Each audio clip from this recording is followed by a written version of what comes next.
2025년 12월 22일 월요일입니다. 10시 33분 지나가고 있습니다. 히든포 EPL 스타트하겠습니다. 안녕하세요, 박지훈입니다. 안녕하세요, 이사이존입니다. 안녕하세요, 임명철입니다. 자, 모두 다 제가 봤을 때 월드컵을 앞두고 경배해야 될 사람이 생긴 것 같습니다.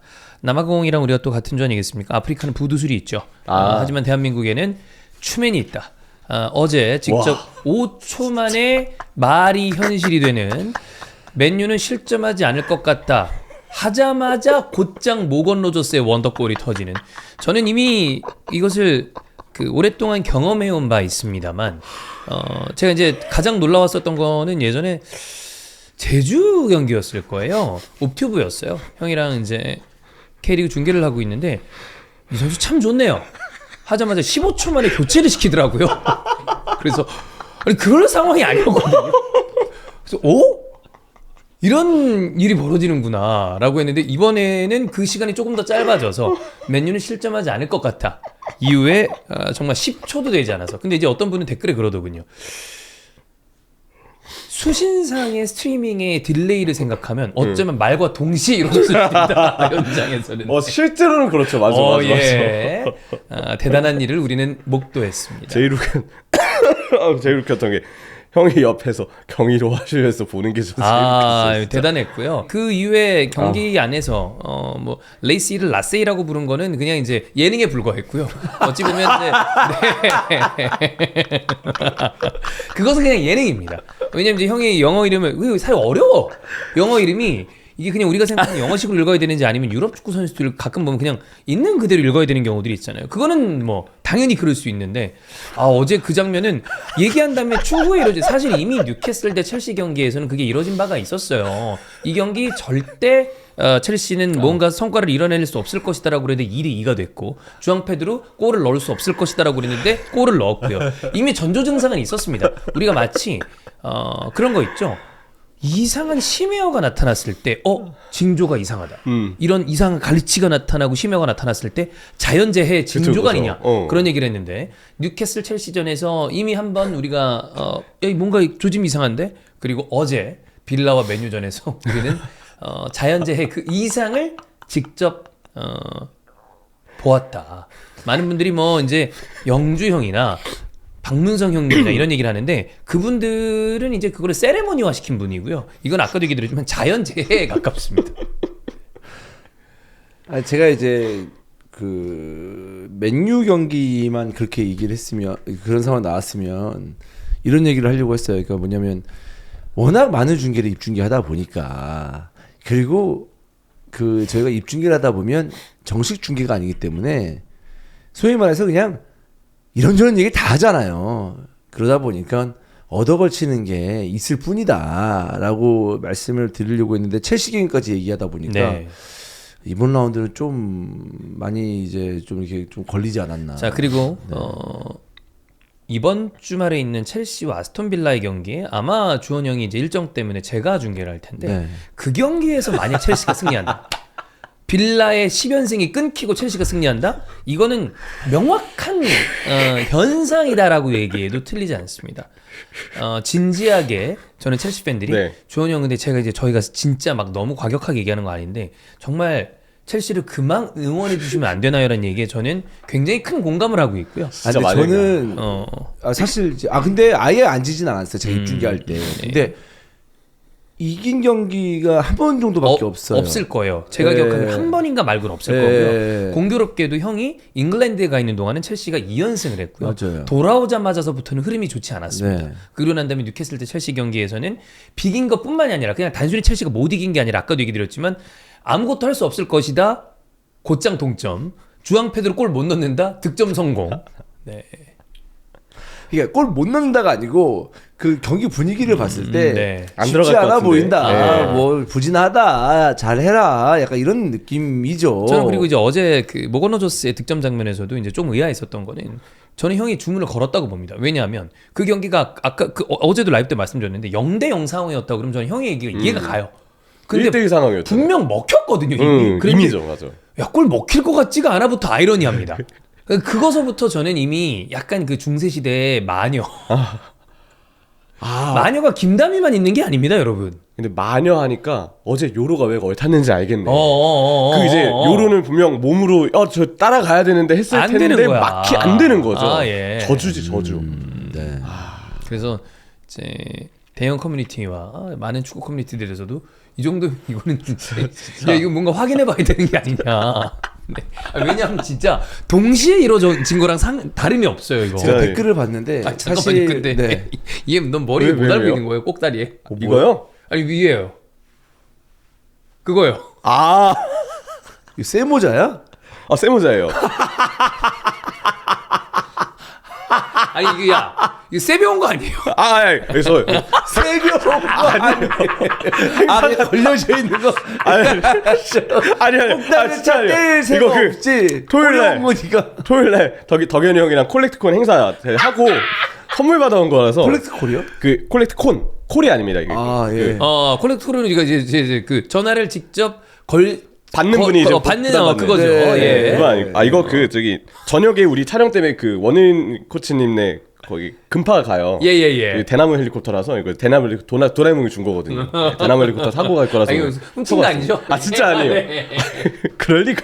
이게 되게 세배 온 거 같잖아. 아, 이거. 네. 이렇게 쓰고 와가지고. 아침에 쓸 때 이거 사이즈 맞춘 다음에 이거 저기 잘라야지 했는데 깜빡하고 왔네요. 네. 다양한 일들이 많습니다. 네. 제가 댓글에 좀 안타까운 댓글을 봤어요. 뭐지요? 뭐냐면 이제 보통 이제 이런 사연이 벌어지면 사실 우연의 일치라고 보시는 분이 많고 짜증을 내더라도 이렇게 그냥 뭐 장난스럽게 하시는 분도 있지만 우리는 흔히 이거를 이제 시청자와 우리 크리에이터 간의 WWE라고 얘기하죠. 네. 그냥 적당하게 재밌게 네. 노는. 그렇죠. 네. 근데 찐텐으로 하시는 분 있잖아요. 네. 그럼요. 뉘앙스가. 네네네. 그러면 다른 분들 야 그만해. 그만해 뭐 찐텐으로 왜 그러냐 뭐 이러면서 네. 이렇게 하는데 근데 어제 얘기에는 그 말이 안 나왔잖아. 근데 어제는 좀 무서울 댓글에 정도였어요. 좀 안타까운 댓글에 진짜 이거는 그냥 보면서 또 입중계고 가볍게 보는 거니까 그런데 기분은 진짜 나쁘다.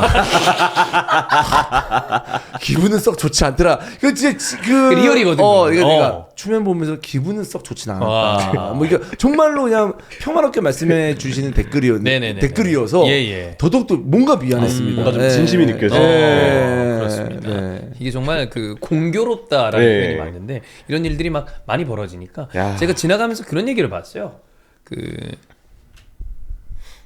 이제 약간 저는 마음이 심란할 때 수학 공식 풀이해주는 영상들을 봐요.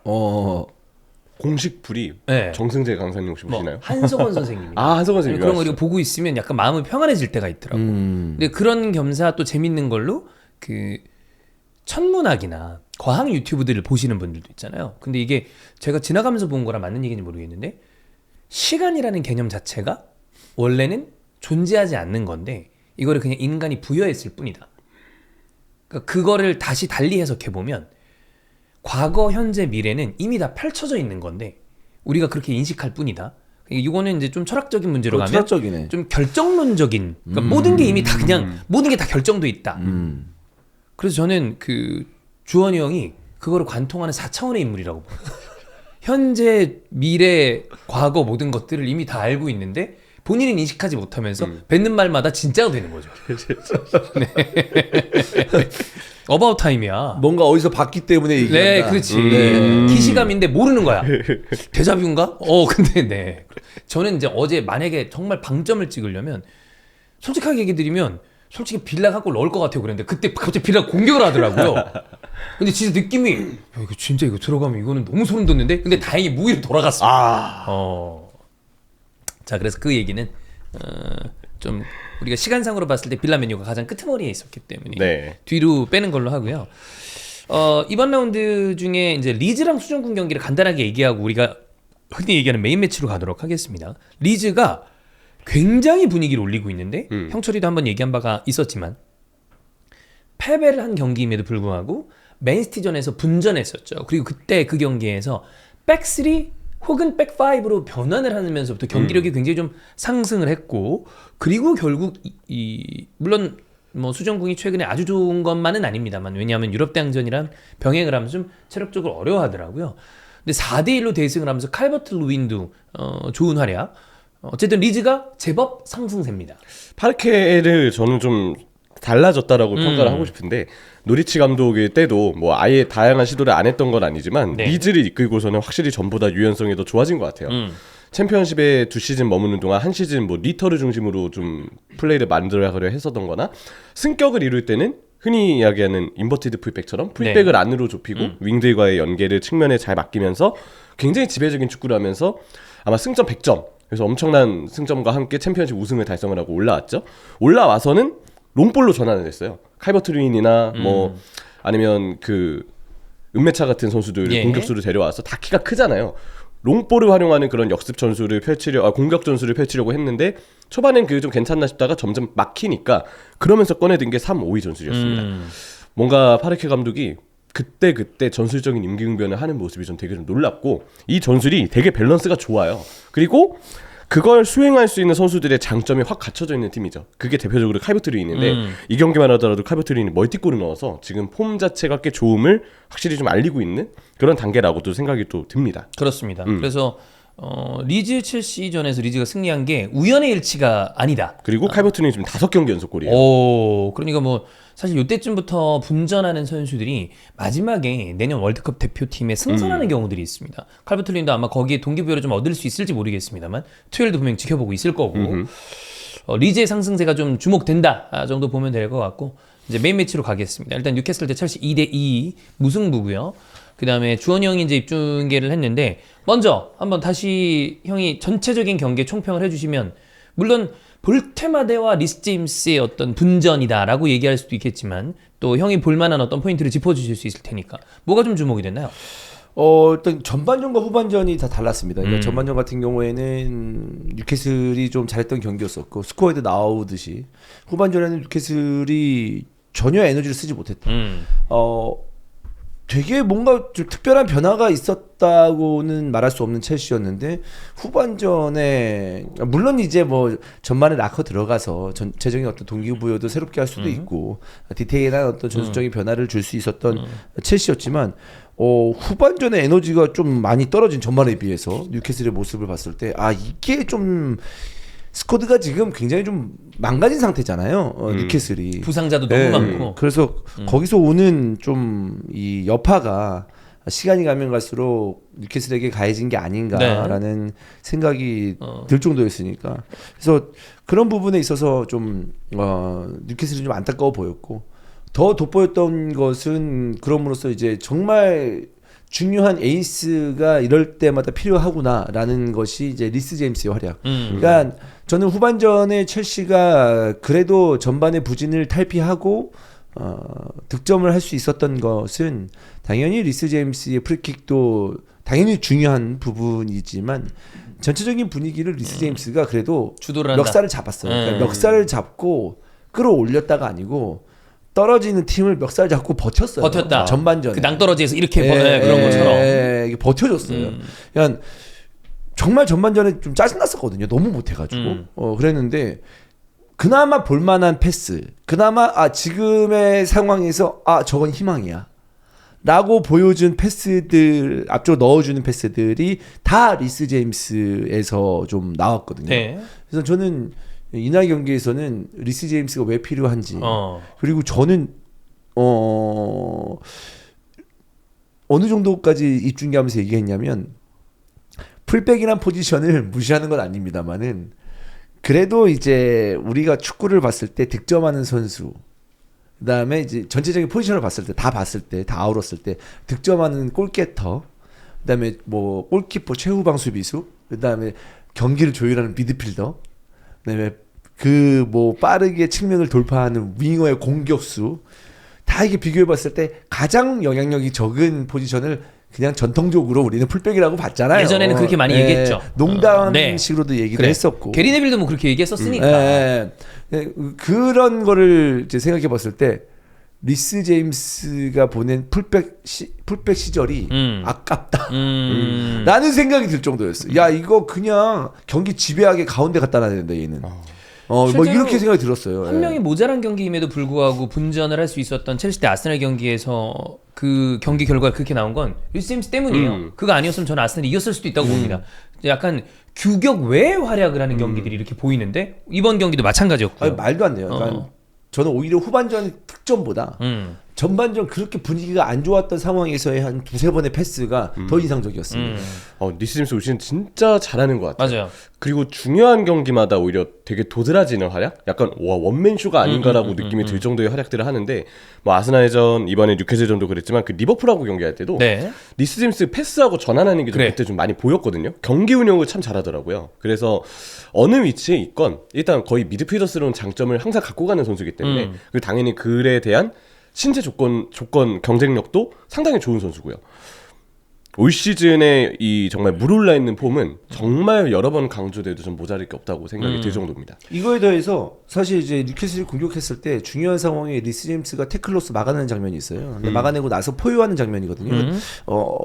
몇 분 때인지 정확히 모르지만 이 얘기를 했었을 때 기억나는 첼시 팬들이 있을 거예요. 그때 리스 제임스가 일어나면서 포효를 했단 말이에요. 그러니까 그런 장면에 우리가 뭔가 좀 그 팀이 좀 단단하구나. 뭐 팀 어떤 스피릿이 올라오잖아요. 올라온다. 그런 것을 리스 제임스가 좀 보여줬을 때 진짜 주장 맞다. 그래 주장이 맞죠. 참 부상을 오랫동안 당하면서 조롱도 당하고 막 그랬었는데 첼시 팬들마저도 등을 맞아요. 돌렸던 시절이 있었는데 예, 너무 잘합니다. 예. 이제 뭐 다치지도 않는 것 같고. 공격과 수비에서 예, 너무 잘해요. 자, 근데 이제 뭐 예를 들면 아까도 말씀드렸던 것처럼 뉴캐슬에는 볼테마데가 지금 이적을 해온 공격수들 중에 키티케와 볼테마데가 단연 확실히 좋은 기량을 보여주고 있는데 볼테마데 그리고 첼시에는 리스 제임스가 있었다면 이날 경기가 풀리지 않았던 부분을 생각을 해봤을 때 두 팀 다 좋지 않았던 선수들이 있었습니다. 일단 뉴캐슬 같은 경우에는 하비 반스나 엘랑가 같은 선수들이 조금 더 좋은 모습을 보여주지 못했던 거. 그 다음에 실점 장면을 생각했을 때는 원래 굉장히 잘해주고 있었던 선수긴 한데 이 선수가 또 이런 덤벙대는 모습이 있거든요. 말렉 차우 이런 모습들이 좀 아쉬웠고 반대로 첼시도 가르나초의 플레이라거나 혹은 또 포파나 이런 모습들 생각해보면 두 팀 다 캐리해줬던 선수가 있는 반면에 경기를 더 이상 본인들이 유리하게 이끌어 나갈 수 없게끔 만들었던 좋지 않았던 선수들도 두 팀이 다 있었다. 저는 뭐 아직도 첼시 같은 경우에는 중앙 수비수를 믿을 수가 없는 그런 그 인식을 지금 저는 개인적으로 갖고 있고 네.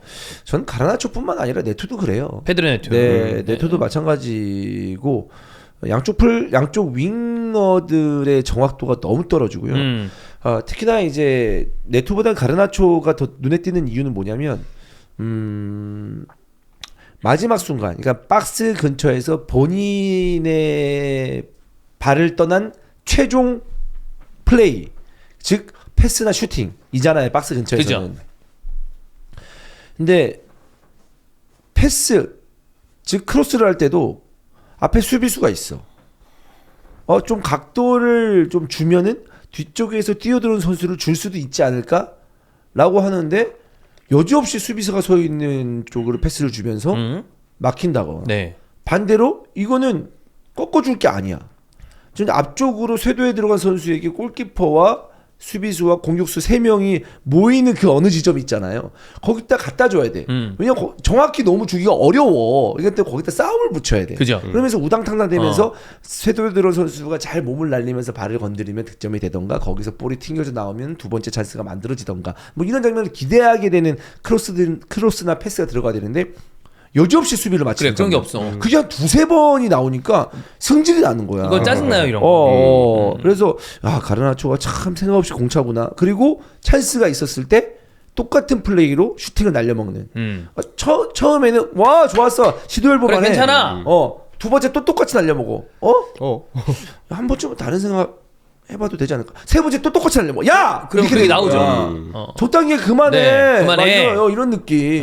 네. 그래서 이 경기는 결과적으로는 뉴캐슬도 분위기가 그리 좋지 않은 팀인데 그거를 만들어내지 못하면서 아까 얘기했던 것처럼 하비반스는 사실 이러다가 얻어걸리는 게 있는 선수라 좀 얄궂은 선수인데 전체로 봤을 때는 뜬금포가 나오지 않으면 답답한 게 많은 선수 아니에요 예전부터. 그렇죠. 실수가 좀 있죠 아무래도. 그리고 엘랑가는 지금까지 놓고 봤을 때는 이거는 그 실패한 이적에 가깝거든요. 워스트 영입에 들어갈 네, 워스트 영입에 들어갈 만합니다. 엘랑가가 진짜 비싼 금액에 뉴캐슬로 이적을 했는데 지금 환율이면 1,000억이 넘어요. 5,500만 파운드. 그냥 보통의 플레이를 봤을 때는 아유 그래 뭐 이적 첫 시즌이고 좀 봐야지라는 생각이 들다가도 정말 중요한 상황에서 어렵지 않은 그 어떤 그 뭐랄까 상황이 나왔을 네. 때 요상한 판단을 하면서 그래. 이길 수 있던 경기를 못 이기는 느낌이 드는 플레이가 나왔거든요. 제가 오죽하면 중계하다가 이거는 정민이도 화낸다. 아 정민이 예. 이렇게 매너 있게 선비처럼 보는 친구인데. 축구를 보는 친구도 이거 화낼 거다. 그저 뭐라 그랬더라? 콜라를 쏟았을 거, 콜라를 뿌렸을 거다. 여기 네. 있어요. 콜라 아저씨조차 엘랑가 얼굴에 콜라를 붓고 싶었을 거예요. 아 진짜로 그 장면이 있었어요. 좀 문제가 있어. 네. 예.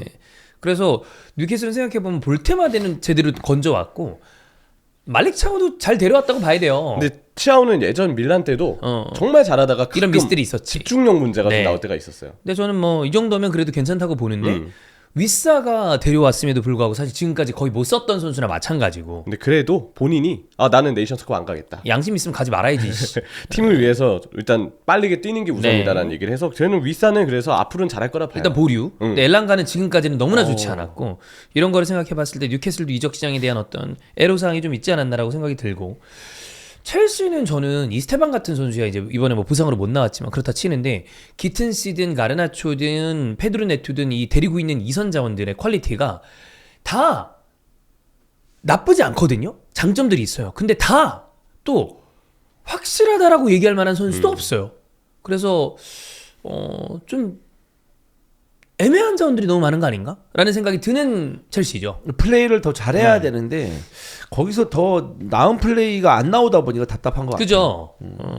그러니까 뭔가 이제 한 맨날 경기를 치르면 패배 원흉이야. 진짜 개 못한다. 이것까지는 아니거든요. 근데 더 잘해야 되지 않나? 더 잘해야지. 더 좀 잘할 수 없나? 왜 저러지? 저거밖에 안 되나? 왜 자꾸 플레이가 저 정도밖에 안 나오지? 왜 이렇게 어설프지? 그러니까 이런 생각이 드니까 짜증나는 것 같아요. 네. 그래서 그죠. 지금 요즘 엔조 마레스카가 이제 지난번 기자회견 때 때문에 약간 이슈가 있었고 그 다음에 패배이 오래 끝나면 이제 팀을 떠날 수도 있다라는 기사들이 나오면서 맨시티가 엔조 마레스카에 대해서 좀 높은 평가를 하고 있다 이런 얘기가 나오는 와중에 팀이 이렇게 들쭉날쭉하면 마레스카 본인의 생각도 또 이제 어떻게 될지 모르며 그 다음에 첼시 팬들도 마레스카에 대해서 어떻게 판단해야 하는가 등도 여러 가지가 좀 생각이 갈리지 않을까라고 생각이 듭니다. 자, 그 다음에 또 이제 감독 얘기를 했으니까 에디하우에 대해서는 그때도 말씀드렸지만 현지 감성으로 봤을 때는 완벽한 지지를 받고 있는 감독이 맞는데 올해 보면 이게 리드하고 있다가 경기가 이렇게 되는 경우가 너무 잦아요. 에너지가 조금이라도 떨어지면 가장 취약해지는 팀이 전 뉴캐슬인 것 같아요. 네. 전술 자체의 기반이 너무 선수들의 100% 에너지를 쏟는 그 컨디션 하나에 좌지우지되는 게 너무 많은 팀이라고 생각이 좀 들거든요. 이번 경기 전반과 후반의 온도차만 봐도 그 한계가 많이 좀 보였던 경기였다 생각합니다. 네. 그래서 글쎄요. 그 유럽 대항전을 병행하는 이런 시즌에는 에디하우가 너무 고전하는 모습이 있어서 물론 뉴캐슬을 여기까지 가지고 온 거 그리고 또 이번 시즌도 말미까지 봐서 성적을 봐야 되겠습니다만 만약에 현지의 팬의 감성이 조금 없이 글로벌하게 봤을 때 야 뉴캐슬이 이제 사우디에서 돈도 받고 더 올라가야 되는 타이밍인데 이거밖에 못하냐라는 그런 개념으로 바라본다면 조금 더 이 팀을 공고하게 만든 다음에 우승 트로피를 가져올 수 있는 혹은 컵을 챔피언스리그 티켓을 계속 딸 수 있는 그런 감독으로 바꿔야 하는 거 아니야라고 얘기하는 팬들의 마음도 일견 여기에 대해서는 뭐 이해가 불가하진 않다. 왜냐면 이런 모습이 좀 오래가고 있기 때문에 그렇다고 뭐 당장 잘라라 이 정도의 성적은 아닙니다만 아쉬움이 있을 수 있는 것 같습니다. 자 오늘 이번 라운드에 판정 이슈가 좀 많아요. 특히 그 판정 이슈는 토트넘과 리버풀 경기에 좀 집중이 될 텐데 그 전에 이 경기에서도 좀 이슈가 있었던 장면들이 있습니다. 형이 이제 얘기를 해주시면 좋을 것 같은데 저는 좀 이제 의문이었던 장면 하나가 찰로바랑 앤서니 고든 이게 예전에 그 양대 3D 격투 게임이었었던 남코의 철권 그 다음에 레전드죠. 세가의 버추얼 파이터 레전드죠. 전 이제 버추얼 파이터를 좋아했는데 거기에 이제 주인공격인 캐릭터가 아키라입니다. 네, 아키라의 핵심적인 기술 중에 하나가 철상고예요. 그 기술을 시전을 하더라고. 이게 이제 찰로바 상황을 보면 그러니까 이런 부분에 대해서 저는 이해가 안 되는 거예요. 왜 이렇게 하지? 왜 이게 왜 위험하잖아. 왜 저렇게 부딪히지? 안 물었으니 망정이지. 보면은 제가 이제 히든풋볼 이제 예능식으로 좀 설명을 드릴게요. 예. 이제 몸싸움이면은 자, 난 몸싸움 한 거야. 그래도 몸싸움 한 거야? 보자 한번. 몸싸움이야. 봐봐. 몸싸움이지? 했지? 몸싸움이지? 몸싸움이네? 근데 찰로바는 뭔지 알아요? 나 몸싸움 한 거야. 봐봐. 몸싸움? 봐봐. 몸 썼잖아. 몸싸움? 이 지랄한 거예요. 이게 예. 이렇게 하면 이게 누군가는 그래 몸싸움이다. 그리고 지랄? 만약에 10명이면 어떤 사람이 많을까요? 후자가 훨씬 많죠. 저 이게 좀 저는 만약에 이게 넘어가서 그렇지. 이게 만약에 아스날 선수가 이랬죠. 야, 저 새끼 빼. 이러라고 얘기할 것 같아. 좀 위험하다 쟤 오늘. 그 채팅창에서 이렇게 나온 거예요. 진짜 진심으로 궁금해서 물어보신 분이 있더라고. 네. 근데 저거 어깨 싸움 아닌가요? 그러니까 어깨 싸움이죠. 그래서 내가 똑같이 설명했거든. 이제 내가 일어나가지고 자 어깨 싸움입니다. 어깨 싸움! 이렇게 설명했거든요. 예, 이해됩니다. 막 이렇게 얘기하더라고. 이게 이제 모든 그 상황에서 가르나초도 이날 경기에서 발이 태클. 조금 이제 이상하게 들어갔는데 굉장히 위험한 위치에 들어갔잖아요. 근데 여기서 이런 거예요. 여기서 조금만 세게 들어갔다면 그래. 레드카드가 될 수 있었어요. 한 끝이야. 네. 한 끝이에요. 그냥 이런 것처럼 이 힘도 되게 중요해요. 몸싸움이나 이런 거를 할 때도 힘도 되게 중요한데 이 상황에서는 네 볼도 내 볼도 아닌 상황에서 몸싸움을 하는 느낌이었고 고든이 어쩌면 본인이 소유해가지고 돌파를 해나가는 과정이었잖아요. 근데 여기서 찰로바가 와가지고 나 들이박았다라고 했을 때는 이거는 저는 솔직히 좀 모르겠습니다. 심판을 공부하는 분들 또 현실 심판들은 좀 다르게 얘기할 수도 있겠지만 제 느낌상으로는 좀 과하게 얘기해서 심판의 수준이 굉장히 떨어졌다. 그러니까 뭔가 몸싸움적인 요소가 있었기 때문에 그러니까 VR도 안 본 거는 그러니까 몸싸움적인 요소가 있었고 되게 보면은 정당해 보이잖아. 뭔가 발을 막 들어간 것도 네. 아니고 잡아당긴 것도 아니고 그런 것 때문에 이걸 그냥 나이브하게 넘어갔더라면은 심판의 실력이 굉장히 부족한 거다. 라고 좀 얘기할 정도예요. 네, 이거는 좀 면밀하게 체크할 필요가 있었다. 첼시 입장에서는 운이 좋았다. 네. 네. 이거 어디서 봤나 했더니 그런 버추어 파이터에서 봤어요. 그래, 그거라니까. 어쩐지 그 기술이었었네. 그러니까 다른 아까 형이 얘기한 가르나초 거나 아니면 뒤에 이제 그 반스랑 리세임스 거는 그래도 얘기가 좀 많이 나오지는 않는 편이에요. 근데 이 찰로바의 수비 장면에 대해서는 에디아우도 직접적으로 좀 얘기를 하면서 이거는 그 심판이 얘기한 공 보호와 맞지 않다. 이거는 오로지 고든을 방해한 상황이기 때문에 공을 따내려고 하거나 아니면 수비를 하려는 장면으로 보기 힘들다라는 뉘앙스로 얘기를 했거든요. 그러니까 에디아우도 여기에 대해서는 좀 짜증이 난 거죠. 그럴 법하다고 봅니다. 전 그 찰로바가 정말 사실 거의 방패 수준까지 갔다가 다시 팀에 합류하게 돼서 뭐 아예 떠난 건 아니었지만 나름대로 입지를 가져가고 있다라고 보이는데 이런 걸 보면 바꿔야 될 수비수다라고 저는 첼시 팬들이 생각할 것 같아요. 왜냐하면 첼시 팬들은 되게 하이 퀄리티의 수비수들을 봐왔던 이 팬들입니다. 근데 뭐 리바이 코릴이야 볼줄에 대한 장점이 있고 키우려고 하는 선수니까 물론 지금 부상으로 빠져 있습니다만 오케이 하는데 포파나도 맨날 부상당하는 선수인데 돌아오면 그럼 엄청나게 잘하냐라고 하면 포파나도 또 그렇지도 않아요. 포파나 안 되고요. 네. 찰로바 이런 수비 보여주고 사실 찰로바는 되게 고평가를 하지는 않았잖아요. 뭐 그쵸? 처음에는 아무래도. 기대를 많이 했겠지만 그나마 버텨주게 만들어준 선수가 찰로바라는 네. 느낌. 뭐 바디아실 나와봤자 불안하기만 하고 하토 마찬가지고 중앙에 섰을 때 그랬기 때문에 저는 첼시 중앙 수비수 신뢰하는 선수가 아무도 없어요. 토시는 더 말할 이유도 없고요. 진짜 위험합니다. 토시는 몸이 아깝죠. 예, 그 좋은 피지컬을 네, 가지고. 몸이나 비주얼이 아깝죠. 프레임이 참 좋은데. 그래. 네. 그러면 첼시 수비 라인에서는 부상으로 빠져 있는 코리를 제외하면 과연 써먹을 선수가 있는가? 없는 거예요. 사실 이제 첼시 수비 라인의 비주얼을 봤을 때는 막강해야 돼요. 개쩔죠. 네. 특히 바디아실, 뭐 지금 아예 뛸 수 없는 선수라고 분류하긴 합니다만 디사시 이런 선수들 보면은 전 세계 최고 센터백 두 그럼요. 명이야. 말도 안 되죠. 비주얼은 네. 개쩔죠. 네. 네. 이게 첼시가 가만 따져 보면 스쿼드를 조금 바꿔야 될 곳들이 저는 여전히 좀 많이 있다. 좀 저는 많이 떨어진다고 봅니다. 예. 진짜 리스 제임스 빼고 리스 제임스만이 뭐 그렇게 눈에 띈다. 이것도 욕심인 것 같아요. 저는. 그러니까 뭔가 그 분위기를 봤을 때. 뭐 리스 제임스, 카이 세도, 뭐 엔조 뭐 이런 선수들이 있는데 몇몇 코어가 좋긴 해요. 근데 그 외에는 모르겠어 진짜. 예. 어쨌든 네, 뉴캐슬 첼시 서로가 서로를 아까운 경기로 생각하지 않을까라는 2대2 무승부 경기였습니다. 자, 그다음 이건 너무 이제 압도적인 경기인데요. 네. 맨시티와 웨스트햄 완승이고 그중 역시 가장 주목을 받고 있는 선수는 이적료 인플레이션이 심각한 시대에 적정한 이적료로 넘어와서 어떤 플레이의 창의성을 기대하게 만드는 셰르키입니다. 라이언 셰르키는 이 경기에서도 대단히 좋았고요. 그리고 저는 맨시티 경기를 볼 때마다 혼란이라는 그 걸출한 스트라이커가 있음으로 인해서 얼마나 경기를 쉽게 풀어갈 수 있는가. 기회가 왔을 때 골이 들어가는 순간 펩의 원래도 뛰어났었던 전술과 전략, 그 다음에 지금 또 점점 올라오고 있는 완성도가 완전히 정점을 찍게 되죠. 그러니까 원래 모든 축구 경기가 선제골이 언제 나오느냐가 대단히 중요한데 그렇죠. 이 경기에서도 5분 만에 득점하면 이건 그냥 맨시티판이에요. 원정팀 입장에서는 분명 누누가 준비했을 네, 밀집 수비에 뭐가 대한 있죠? 준비가 있었을 텐데 10분 더 꺼내기 전에 바로 그냥 실점이 나왔으니까 플랜 자체를 아예 좀 꼬이게 만들었고요. 그리고 저는 좀 가장 반가운 소식은 맨시티가 3연속 무실점을 했다는 거. 네. 팀 수비 집중력이 전반기에 꽤 불안해 보였는데 이제 많이 안정을 찾은 것 같습니다. 그 레버쿠젠전 이후에 리즈전 실점 대 2실점하고 풀럼전 3실점인가 풀럼전 하고 4실점이었나 그랬나? 5대4 아니었나요? 4실점이었나요? 그랬던 것 같아요. 어쨌든 맨시티답지 않은 실점이 이어지길래 저는 이거 흔들리나? 라고 생각을 했는데 웬걸 그게 아니에요. 그냥 다시 자리가 잡혔습니다. 네.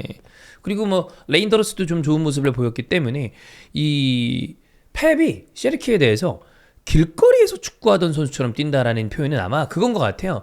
창의적이고 굉장히 우리가 생각하는 어떤 좀 정규적인 플레이 그 규격 외에 아까도 이제 리스임스 규격 외라는 표현을 썼는데 그런 느낌을 가진다고 표현한 게 아닌가라는 생각이 들고 이 선수가 여러분 뭐 자주 제가 말씀드립니다만 외형적으로 봤을 때는 뭐 이제 머리통의 크기 이런 건 이제 축구 주머니라고 얘기를 하는데 그거를 떠나서 약간 노안이에요. 근데 이게 03년생입니다. 22살인 선수의 이 정도의 플레이를 우리가 봤을 때 향후 셰르키는 더 발전하고 기대할 법한 플레이를 할 선수다라고 보입니다. 지금도 이렇게 간결하고 예. 동료 활용 잘하고 양발 잘 쓰고 피니시 능력도 참 출중한데 경험까지 쌓이면 정말 얼마나 무서운 존재가 될지에 대한 생각이 좀 많이 들거든요.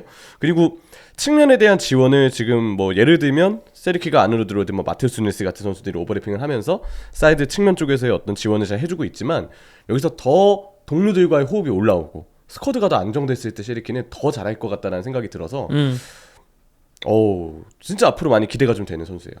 그러니까 당연히 이제 모든 선수들이 이제 부상에 대해서 조심해야 되겠지만 셰르키의 몸을 보면 뭔가 되게 안정적이에요. 그래. 그러니까 우리가 어떤 영화나 이런 걸 봤을 때 알잖아요. 지금 내가 모습 보여드릴게요. 약간 이런 느낌.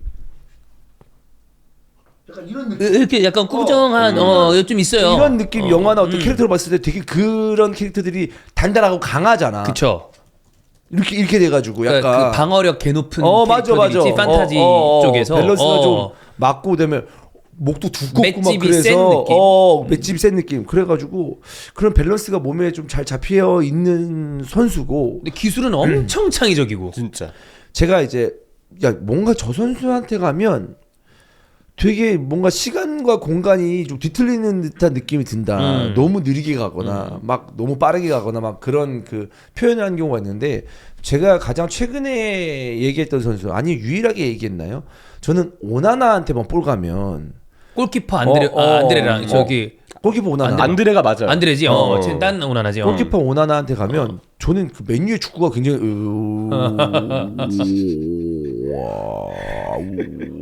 막 이렇게 되는 느낌이었거든요. 그래서 뭐 좀 답답했어. 네네네. 오나나한테만 볼만 가면 요상한 일이 벌어지는 경우가 많았죠. 막 그래서 막 볼도 되게 느리게 가는 것 같고 막 그런 느낌이었거든요.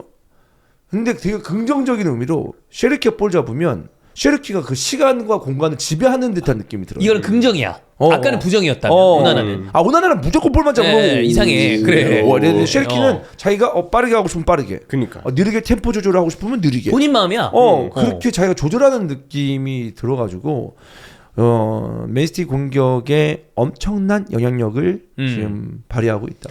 케빈 더브라이너가 이제 나폴리로 떠난 이후에 이거를 어떤 식으로 분배해서 팀이 가져갈 것인가를 체크를 해봐야 될 텐데 필포든이 완연히 살아나는 모습이 있고 그다음에 도쿠는 또 나름대로 다른 형태로 측면을 또 만들어주는 게 있다면 창의성과 템포 면에서는 셰르키라는 선수가 들어오면서 맨시티는 뭐 완성도가 뭐 본인이 아직 최고의 완성도가 아니라고 펩이 얘기를 했으니까 더 좋아진다는 얘기 아니에요. 그리고 펩은 뭐 그런 얘기 허투루 얘기하는 사람도 아니고. 그렇죠. 네. 그러니까 후연 때는 더 대단하다라는 거니까. 그래서 더 동료 호흡도 그렇고 지금 많이 올라와 있는 상태지만 저는 앞으로 더 잘할 여지가 더더 많은 선수라고 생각해요. 네.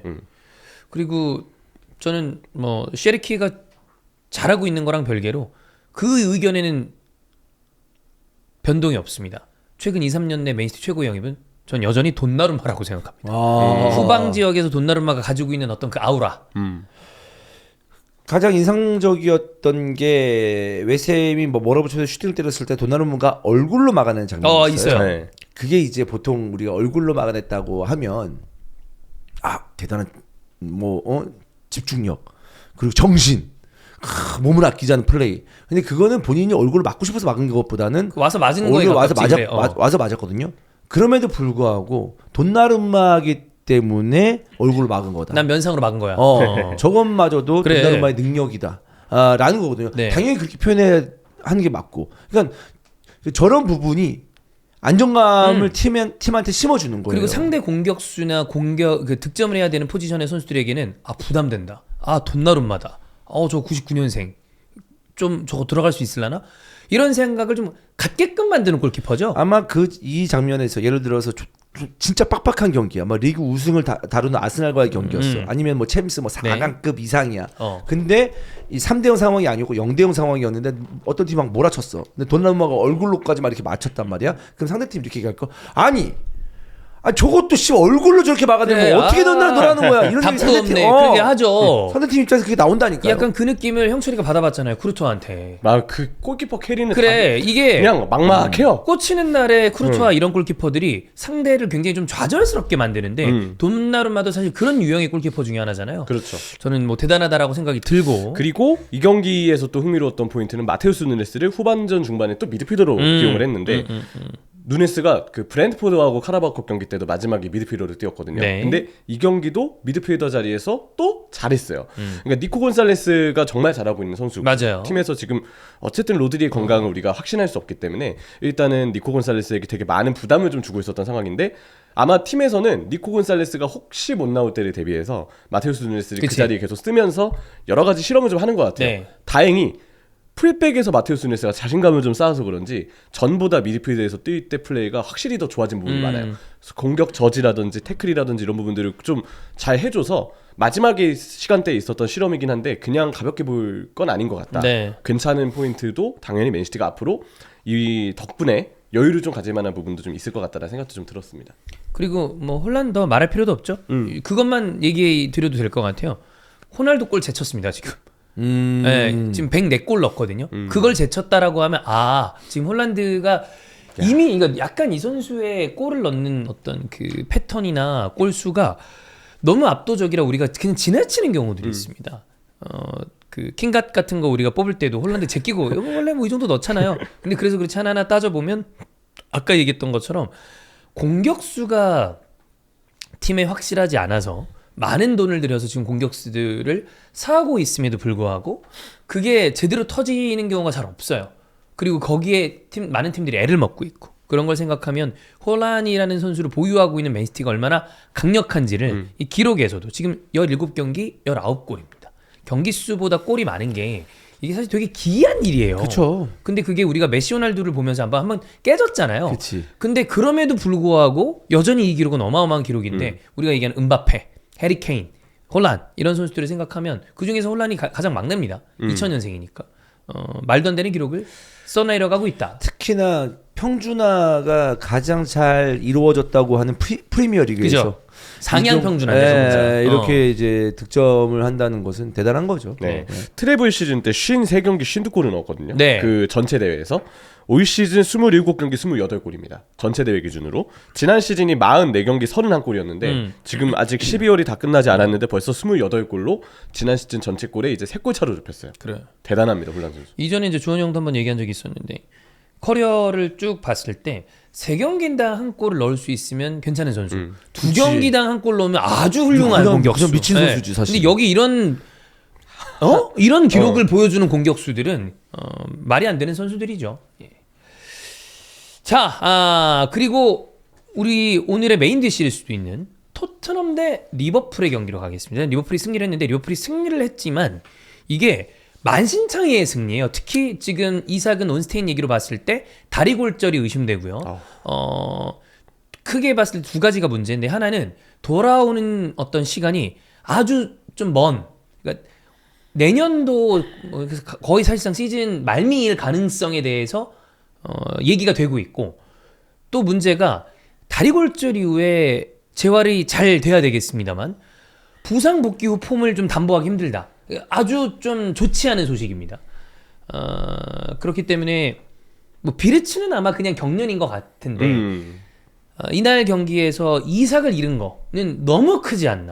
전체적으로 경기는 제가 이런 경기에는 웬만하면 이제 심판 얘기를 해요. 존 브룩스가 제대로 하지도 못했고. 근데 그걸 감안하더라도 이날 경기에서는 토트넘 선수들이 과격한 어떤 플레이들을 좀 많이 했습니다. 형철이는 아마 좀 그냥 단순히 리버풀 팬으로만 놓고 봤을 때는 화가 날 만한 장면들이 좀 많았다라고 보이고요. 뭐 근데 어쨌든 뭐 그냥 이렇게 생각해요. 경기 자체가 누구도 이 경기를 보고 기분 좋을 일은 없었을 거라 생각은 하는 네. 그런 상황이고 그냥 뭐 어쨌든 우리 방송을 하거나 이런 경기 할 때에 대해서는 어쨌든 해설자로 저는 얘기하는 게 좀 맞다고 생각하는데 그 토트넘의 올 시즌이 중계 때도 제가 얘기했었는데 이 필요할 때 팀을 위해서도 사실 이런 상황들이 나오면서 안 된다고 보거든요. 네. 근데 그 첼시하고 경기할 때도 그 우리가 얘기했던 기대 득점 0.05가 나왔던 경기 있잖아요. 그때도 제가 후반에 좀 가장 이러면 안 되는데 싶었던 거는 선수들이 자제력을 잃고 그때도 더 집중하고 빨리 몰아쳐서 어떻게든 스코어를 따라잡으려고 해야 되는데 자꾸 반칙으로 흐름이 끊기고 불필요한 파울이 나오고 그 선수들이 좀 과열되어 있다 느끼는 그거잖아요. 반칙하고 나서도 선수들이 막 남아서 신경전을 벌이려고 맞아요. 하는 그런 게 있었는데 그게 첼시전 때도 그런 모습들이 나왔고 이외에도 안 풀렸던 경기들 역시도 그랬고 스스로 자제력이 있는 모습들이 좀 많이 나왔던 것 같아요. 그래서 사실 이런 문제는 결국은 프랭크 감독에 대한 이야기에는 저는 당연히 열간을 지을 수밖에 없다고 보는데 이 경기도 경기력에 대한 문제점, 선수들의 지속적인 실수, 네. 감독의 경기 운영에 대한 의문, 도대체 이 사람은 지금 따라잡으려고 하는 의지가 있는 건가? 그에 대한 의문이 드는데 여기에 꼭 이 경기만이 아니더라도 프랭크가 지휘하고 있는 내내 계속 선수들의 어떤 규율 문제에 따라오고 있어요. 감독과 선수 간의 사이가 좋은지에 대한 의문에서부터 컨트롤도 안 되는 것 같아. 그 컨트롤이 안 된다는 게 이런 데서 드러나는 네. 거거든요. 저는 그래서 이거를 그냥 토트넘 팬의 입장으로도 말씀을 드리면 저는 개인적으로 프랭크 감독이 지금 지도를 정말 못하고 있는 거라 생각해요. 그래서 우리가 항상 얘기하는 게 그래도 스쿼드의 안정화를 위해서 지금 감독을 바꿔봐야 사실 의미는 없을 것 같다 이야기를 했고 저도 그렇게 생각을 하지만 팀에서의 어떤 내부적인 지지를 못 받고 스스로 뭔가 팀으로서의 어떤 규율 운영을 잘 못하고 있는 상황이라면 그러면 진짜 감독 경질에 대한 이야기는 나올 수밖에 없죠. 게다가 이렇게 경기에서의 자제력을 잃고 스스로 피해를 보는 상황까지 나오고 있다고 하면은 그러면 정말 프랭크 감독이 지금 정말 좀 더 나쁜 평가를 받을 수밖에 없다. 네. 예, 그래서 더더욱 경질 주장에 저는 좀 힘이 실리는 그런 상태가 좀 아닌가 싶어요. 자, 일단 순간순간마다 한번 체크해 보겠습니다. 시몬스 퇴장 장면 주원 형 봤을 텐데 네. 이거는 레드카드가 나올 수 있는 장면이죠? 나올 수 있는 장면이죠. 네, 충분히 나올 수 있는 장면. 근데 이거 좀 사고에 가까운 장면이라고 하는데 그거 집중해야죠. 네. 뭐 이런 식으로 레드 카드를 받으면 그냥 뭐 시몬스가 되게 악의를 가지고 이렇게 발을 들어갔다고 본 사람은 거의 없을 겁니다. 근데 네덜란드 대표 동료기도 하고. 근데 바보 같은 플레이죠. 전체적인 어떤 경기를 봤을 때 리버풀이라는 팀이고 또 이제 토트넘이라는 팀이 흔들리고 있으니까 여기서 또 홈이니까 네. 우리 보여주자. 우리 어떤 이런 그 승부욕과 이런 정신을 보여주자라고 했는데 조절이 잘못된 거다. 의욕과다. 그런 생각이 드는 그런 퇴장이었고. 전 어떻게 보면 이 퇴장부터 경기는 이미 마탱이 갔다고 봅니다. 그쵸. 이거 네. 한 명이 그것도 팀의 에이스 역할을 해줘야 되는 선수가 이렇게 퇴장을 당한다. 이 순간 경기는 이미 완전히 좀 기울어졌다고 봐야 될 것 같고 요 장면에 이슈가 좀 많아요. 그러니까 이삭에게 반더벤이 태클이 들어갔습니다. 요거는 저는 개인적으로 좀 불운하고 사고의 영역도 좀 끼어 있다라고 판단을 하는 편인데. 당연히 이제 이삭이 지금 큰 부상의 가능성이 제기되고 있다 보니까 아직 여러분 이삭 부상에 대해서는 완전히 딱 나오진 않았어요. 근데 여러 가지 얘기가 많아요. 처음에는 무릎 부상이다, 발목 염좌다, 종아리다. 근데 지금까지 또 지금 기준으로 최근에 나온 거는 다리 골절 얘기까지 나오고 있다 보니까 리버풀 팬들은 이거 사고도 사고인데 반더벨 태클을 너무 이런 식으로 들어가도 되냐라는 얘기를 많이 하고 있거든요. 형이 봤을 때 반더벨의 태클은 어떠했는가? 이게 이제 예. 축구에서 그 득점하기 직전의 장면은 모든 수비수의 어떤 집중력이 극도로 올라가는 장면입니다. 그렇기 때문에 무슨 수를 쓰더라도 정말 가능하다면 손으로 진짜 저 발을 이제 정말 슈팅하는 순간에 발을 진짜 손으로 이렇게 막아내고 싶을 정도의 마음만큼은. 그런 그 상황이기 때문에 반더벤의 저런 그 태클이 이해가 아예 안 되는 건 아니에요. 그러니까 끝까지 무슨 짓을 쓰더라도 막아야 된다. 좀 막아야 된다라는 거. 그럼에도 불구하고 우리는 그 안에서도 조절을 해야 된다고 네. 생각을 합니다. 반더벤이 한번 몸 날릴 때 등치도 크고 그리고 빠른 선수잖아요. 제어를 안 하고 이렇게 들어가는 경우가 있거든요. 거기서 오는 사고라고 볼 수 있죠. 그러나 저는 이 장면에 대해서는 그러니까 당연히 반더벤이 처음엔 조절할 필요가 있었다라고 생각이 듭니다. 너무 과했어요. 그럼 과했다는 얘기가 뭐냐? 득점하면 끝입니까? 저는 이거에 대해서 카드의 제재가 들어가야 된다고 생각합니다. 그러니까 우리가 지금 축구를 봤을 때 뭔가 득점만 하면은 모든 상황이 다 종료되는 득점한 팀 다 이해해. 라는 이 득점했잖아. 골 넣었잖아. 막 그런 어떤 분위기가 있어요. 예를 들어서 이런 상황인데 제가 잘한 말 있죠. 뭐 태클하고 아웃창. 근데 누가 헤딩해서 넣었어. 그리고 아웃창을 때렸어. 수비수가. 막으려다 보니까 골 했는데 이거 막다가 에이 막아야지 하면서 막 맞았어. 아웃창과 동시에 헤딩하면서 골이 됐어. 아구창 맞았는데 야 골 넣었잖아 이씨 넘가 이럴 수는 없는 거 아니야. 근데 이거에 대해서는 반더벤. 뭔가 이 프리미어 리그 안에서도 경각심을 좀 줘야 된다. 네. 니들 중요한 순간에 골 막는 건 알겠는데 이렇게 과격하게 이 들어가서는 정도로 안 된다. 들어가는 건 아니다. 라고 좀 얘기를 해야 된다고 좀 보여줘야 된다고 생각이 들어요. 저는 요즘 드는 생각인데 이따 로메로 얘기도 하겠지만 반더벤은 저는 좋은 재능을 가지고 있는 엄청난 속도와 대단한 피지컬을 갖고 있는 수비수인데 위험한 수비수인 것 같아요. 그러니까 왜 그런 얘기를 하냐면 제가 네. 먼저 말씀을 네네네. 드릴게요. 그래서 그 옛날 이야기지만 옛날에는 중앙 수비수, 최종 수비수가 너무 순발력이 좋아도 안 좋다. 이런 얘기도 해요. 본인의 순발력을 믿고 하는 플레이 때문에 나오는. 네. 그게 이제 튀어나가는 어떤 그 영향이 있을 수 있는 거고 수비할 때 너무 이제 본인이 스피드가 좋다 보니까 과격하게 들어갈 때가 있는 거고. 네. 정말 좋은 여러 가지 것들을 타고난 수비수인데 좀 그 감정을 컨트롤하지 못하는 모습이라거나 라인을 컨트롤하지 못하는 모습이라거나 이런 것들을 보면 아슬아슬한 순간들이 되게 많습니다. 근데 이것도 만약에 예를 들어 좋은 백포 라인이 구성이 되면 그게 이제 제어 안에 들어가겠죠. 근데 지금 토트넘 그게 안 되잖아. 그러니까 항상 볼 때마다 좋다라는 생각 이면에 아슬아슬하다라는 생각이 좀 드는 느낌이었고. 자, 에키티케 골 장면을 봤을 때 이제 로메로에게 밀린 거다. 이거는 푸싱 파울 아니냐라는 얘기를 토트넘 팬들이 하고 그리고 또 그렇게 얘기할 만한 부분이 또 아주 없는 건 아닌 것 같고. 그러니까 크로스가 올라왔을 때 좀 채공 시간이 긴 볼이었잖아요. 그죠? 근데 그냥 지나가는 화면을 봤을 때는 잘 박아놓은 것 같은데 느린 화면을 봤을 때 약간 손이 떠가지고 터치한 느낌보다 애초부터 밀면서 올라간다는 느낌이 나거든요. 마치 네네네네. 앞으로 나가니 하듯이. 아. 그렇기 때문에 이거는 토트넘 팬들이 약간 억울한 부분도 없지 않아 있을 수 있다. 않을까. 예. 이렇게 경합하면서 툭 건든 게 아니고 밀면서 올라간다는 느낌이 나요. 그게 약간 수비수가 뜨는 행동 자체를 방해하는 거니까. 완전히 시작부터 이렇게 가는 느낌이 나가지고 그러니까 이런 부분들이 전체적으로 봤을 때 심판 판정에 있어서 좀 많이 흔들렸던 게 아닌가 여러 가지로. 일관성이 없어. 그래서 이게 만약에 경기 내내 좀 관대하게 끌고 갔으면 아 그래 관대하게 끌고 갔으니까 이런 부분에서 계속 그런가 보다. 그냥 경합이라 봤나 보다 할 텐데 분명 브룩스 주시면 초반엔 반칙을 많이 불었어요. 휘슬 불어야 될 때는 네. 불고 뭔가 그래서 이 경기를 좀 반칙을 좀 많이 불면서 엄격하게 보려 하나 보다. 그런 느낌을 주다가 갑자기 기준이 확 틀어진 거라서 이 장면에 대한 판단은 저도 사실 조금 의아한 부분은 있거든요. 근데 그냥 관대하게 넘어가는 분위기였다면 뭐 그래 주심의 기준이 그런 거니까. 그런가 보다. 근데 이 경기에서 좀 문제가 될 수 있는 이유는 그 전부터도 반칙을 좀 불었기 때문에. 그래. 그래서 이 기준을 모르니까 네. 여기에 대해서 이 장면이 어떻다 저렇다 하나 장면 가지고 얘기하기가 너무 쉬운 경기가 아닌 것 같아요.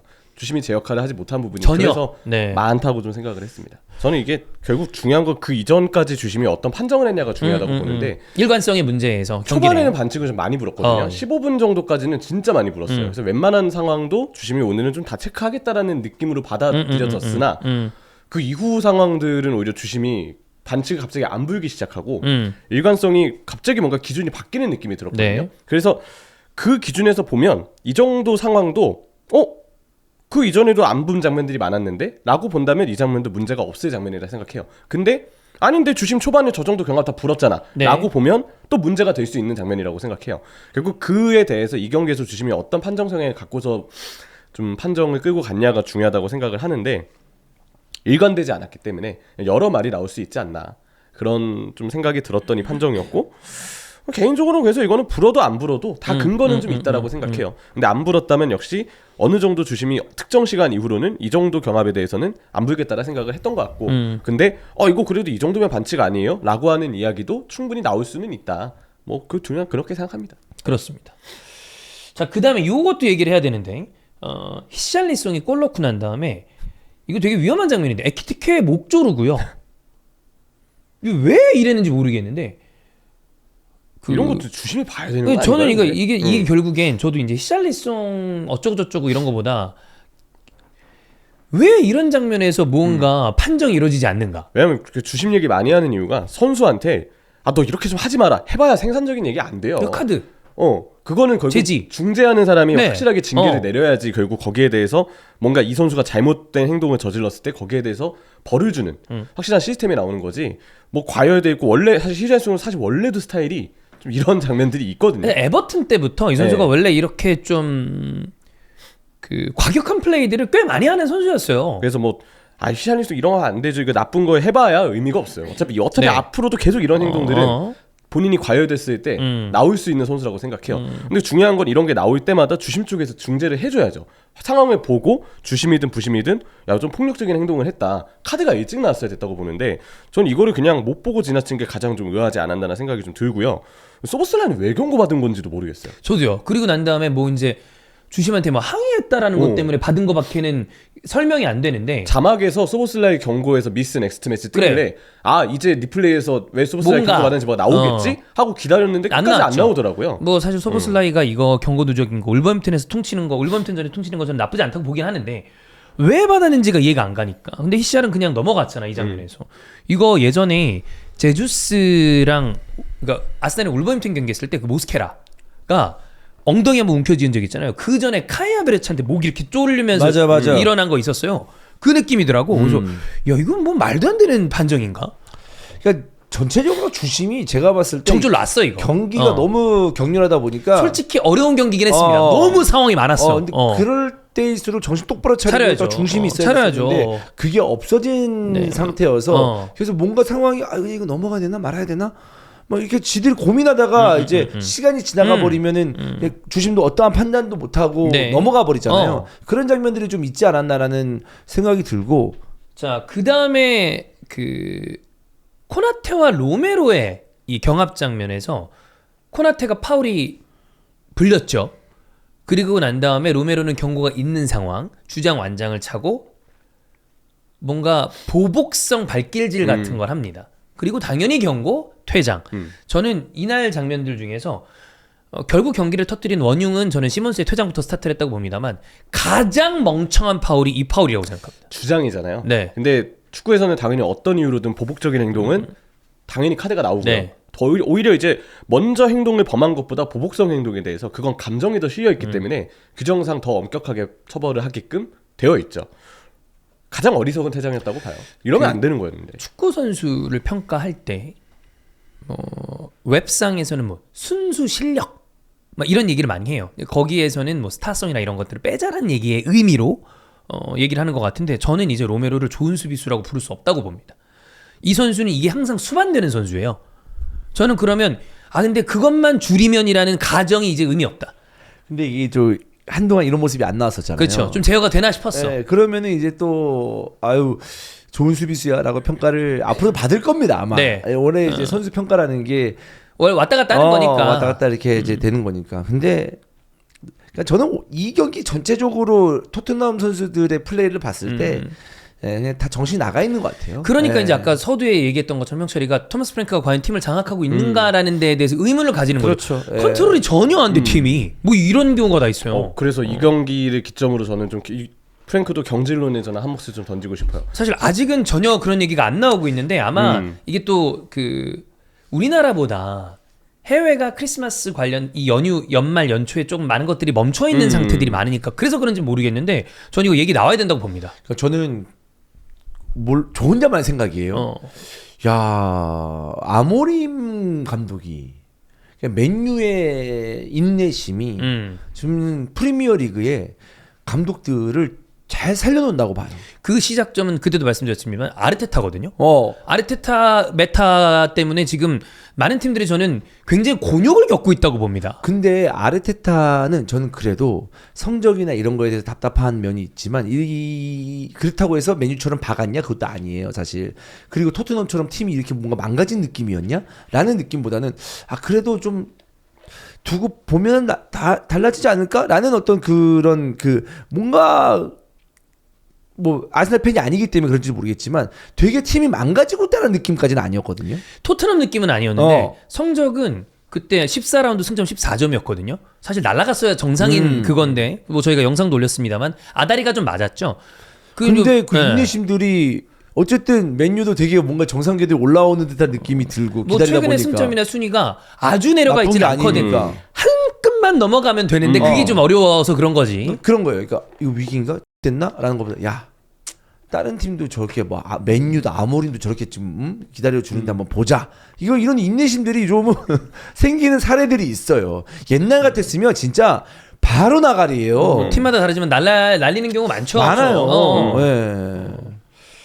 하여튼 이것도 아까 저는 로메로는 이제 주장완장을 차고 정말 불과 2라운드인가 전에 멀티골을 넣으면서 뉴캐슬 원정에서 그렇죠. 승점을 승점을 따왔는데 이 경기가 아무리 정신 나간 경기를 할지라도 저 이거를 어떻게 이런 행위를 또 약간 로메로는 메시 없으면 누구도 컨트롤할 수 없나? 혹은 에밀리아노 마르티네스가 없으면 네. 에밀리아노 마르티네스가 그 얘기를 했다면서요. 너 퇴장 당하면 저기 뭐 가만 안 둔다. 가만 안 둔다 이런 이런 얘기 느낌으로. 했다고 하더라고요. 그 월드컵 때였을 거예요, 아마. 근데 멍청한 플레이를 이러면 안 되는 거예요, 진짜.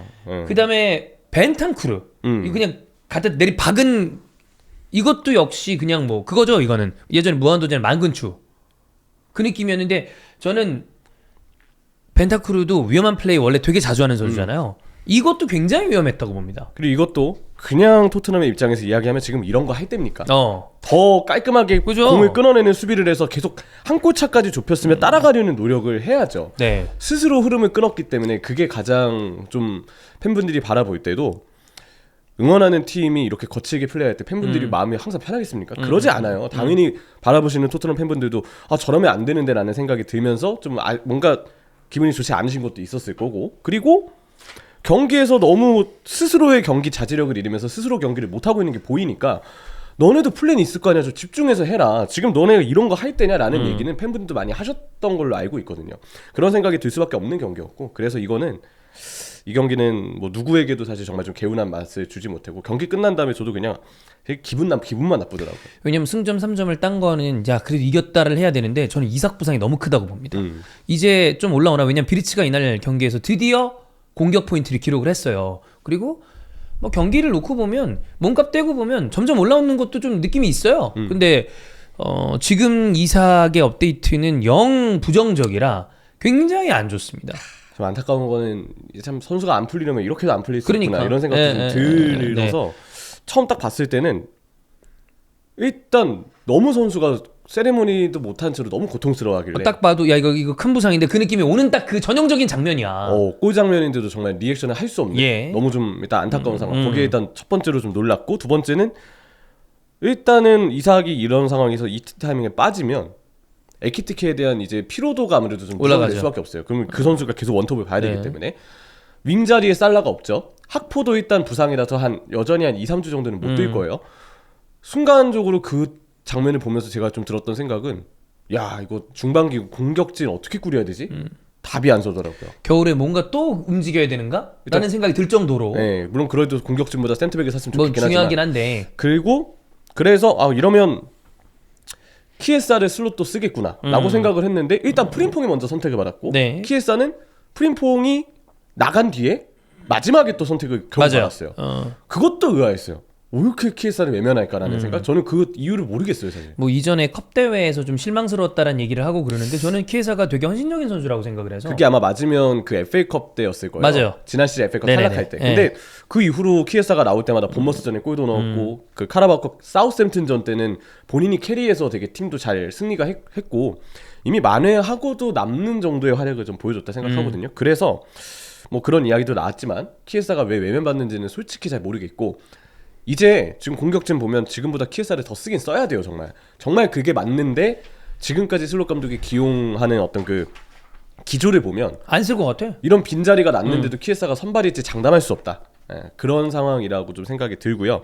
그리고 또 그냥 경기만 이런 이슈들을 떠나서 경기만 봤을 때 11대 11 싸움이 펼쳐졌던 전반 30분 정도까지의 그 내용은 토트넘이 리버풀에게 대응을 좀 잘하고 나왔어요. 나름. 네, 그 1대1로 베리바이까지 붙어서 리버풀의 중앙 소보슬라이, 흐라벤베르흐, 뭐 비르츠 이런 선수들의 공격 관여를 다 막는 모습. 그 와중에 맥칼리스터는 또 존재감이 없었고요. 그러니까 이런 상황에서 비르츠마저도 결국 뭔가 상대의 대응, 또 맥칼리스터의 부진 이런 부분에 같이 영향을 받으면서 존재감이 나오진 않았던 전반전 30분까지 내용이었는데 그냥 그 이후 시간대는 상황인지라 맞아요. 뭐 더 뭔가 통제를 하거나 재원은 할 수 없었을 거라 생각은 해요. 근데 그래도 리버풀도 지금 상태가 좀 안 좋은 상황에서 그리고 여전히 슬롯에 대한 의구심이 있는 상황에서 저는 그 전반 30분까지의 경기 내용이 되게 좀 부정적으로 보였거든요. 브라이튼전 때 보였던 전술 그 특징이 이제 조금 상대가 대응을 하니까 거기에 대해서는 또 변주가 없구나. 이 슬롯에 대해서는 여전히 좀 경지를 주장하고 있는 입장이라서 이걸 보고서 지금 리버풀도 여전히 거듭 얘기되지만 이건 전반전 30분까지의 내용이에요. 네네네네. 근데 그거에 대해서는 여전히 좀 이것 또한 우려스럽다. 앞으로의 일정을 꾸리는 데 있어서. 그래서 지금 이 승리는 했지만 리버풀도 건진 부분이 정말 많지 않았던 오히려 우려가 좀 많이 남았던 그런 경기였다고 생각했습니다. 자, 2025년 토트넘 리그 홈 경기에서 단 4승, 1915년 이후에 처음 있는 일이라고 하고요. 저는 단 4승보다 1915년이 더 놀랍네요. 제가 기억하기로 3일 운동이 1919년 아니었나요? 그 정도인 것 같아요. 그렇게 기억을 하는데 너무 예전이죠. 그리고 토트넘 리그 홈 경기 11패입니다. 그렇죠. 1919년이 맞습니다. 단일 연도 최다 패배. 지금 레빗 떠난 이후에 토트넘이 구단 직원들과 내부 이 정리가 되게 많이 막 이뤄지고 있나 봐요. 사람도 바뀌고 나가고 이러면서 팀 내부적으로 지금 조금 정리가 안 되다 보니까 그게 축구적으로도 연결이 되는 게 아니냐라는 얘기도 나오고 있는데 글쎄요.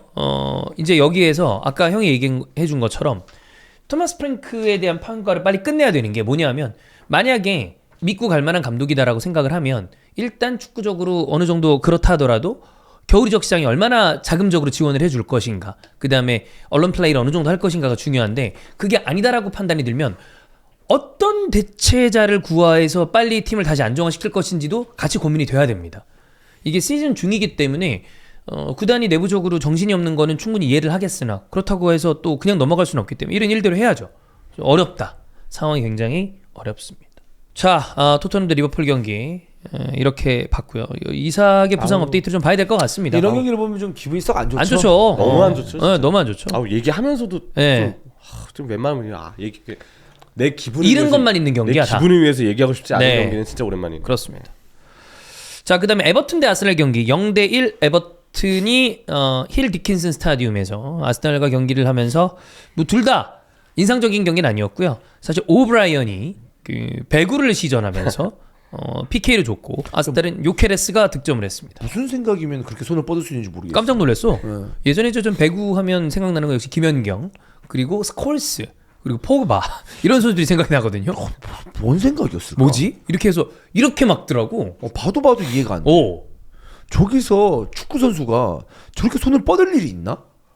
처음 뻗어봤을 거 살면서. 아니, 이렇게 뻗을 일이 있나? 그러니까 골문 앞에서 이렇게 막았었던 수아레즈는 저는 뭐 그 아까 그 골을 막으려고 그래. 하는 정말로 얘는 그거 약간 마테이가 가네잖아. 그런 부분에 대해서는. 근데 오브라이언 거기서 그거는 이런 느낌이에요.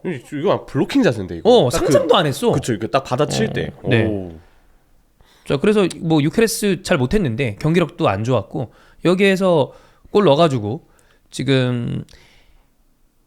지금까지 리그 5골을 넣었습니다. 5골을 넣었는데 경기 수나 이런 거를 따지지 않고 제가 지난번에 말씀드린 것처럼 8, 9, 10, 11, 12 5달에 5골이니까 평균 내면 한 달에 한 골씩이에요. 제가 좋아하는 프로젝트가 이제 월간 윤종신이거든요. 월간 요종신이다. 약간 요정신. 네, 한 달에 한 골만 넣어라. 이상하게 얘는 뭐 유케레스에 대해서 아스날 팬들 사이에서 의견이 많이 갈려요. 근데 저도 잘 할 거라고 생각이 안 들어요. 근데 막 쌍욕이 나오진 않아 아직까지는. 저도 월간 윤종신을 좋아해서 예. 한 곡에 월마다 나오는 임팩트가 되게 센. 좋았죠. 그래서 정말 좋았거든요.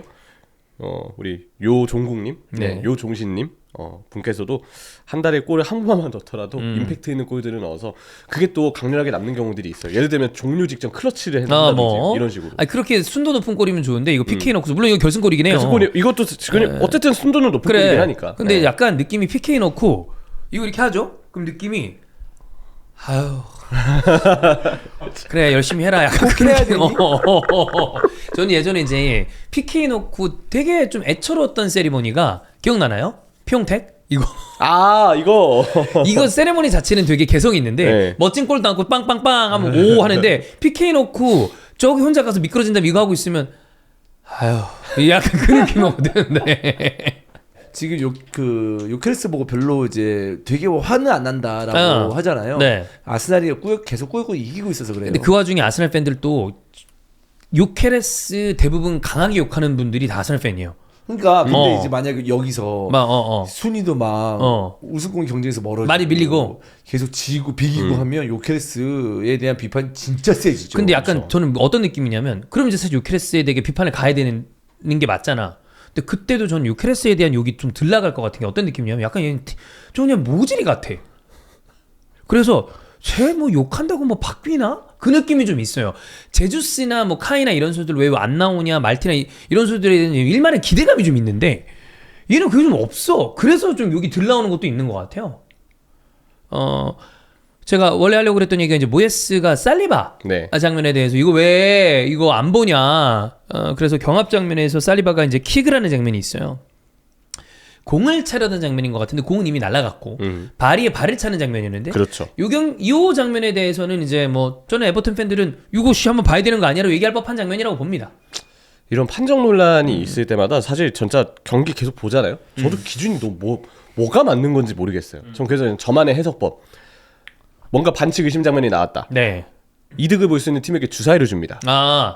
던져서 4 이상이 나오면 반칙이고 네. 4 이하가 나오면 3 이하가 나오면 네. 노파울이다.